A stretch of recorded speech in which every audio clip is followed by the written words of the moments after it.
kui läheks nüüd ära väetamise juurde, et mis väetamisega sina siin põllu peal siis nüüd hakkama saanud oled? Sügisel, kevadel? No sügisel on selline algstart, madal lämmastik, korralik fosfor-kaalium, jaraväetised ja talinisuu põllule on lisatud ka, kuna see oli veitsake hilisem külv, on lisatud NS-väetist, kus on ka kaltsium ja magneesium sees, pealtväetisena veidikene juurde ja antud põllul sügisesed tööd lõppesid, ei olnud pritsimist ka. Kevadel sellel põllul sai alustatud äkki 7.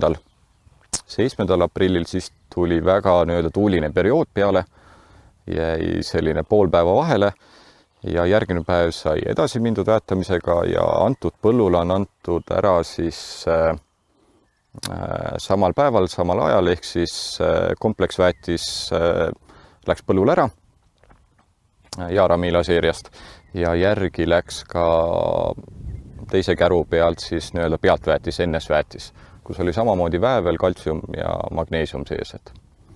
Et mina olen pigem selline varajase väetamise pooldaja, sest me kunagi ette ei tea, milline see kevad tuleb, et kas ta on liiga kuiv, liiga külm, aga ütleme, et Harju keskmisena, kui aprilli esimesel nädalal alustada, siis ma arvan, väga suurel määral ei eksi. Et pigem mina kardan alati seda, et kui jääb põuaks, läheb liiga kuivaks, siis väetise andmine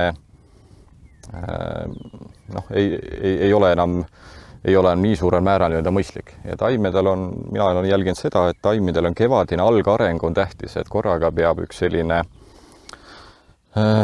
80-90 tenni minimaalselt ära saama ja kuna see väetis üldse sinna mulda jõuab ja kuna ta üldsegi muutub taimele omastatavaks, et selleks läheb kõigeks aega.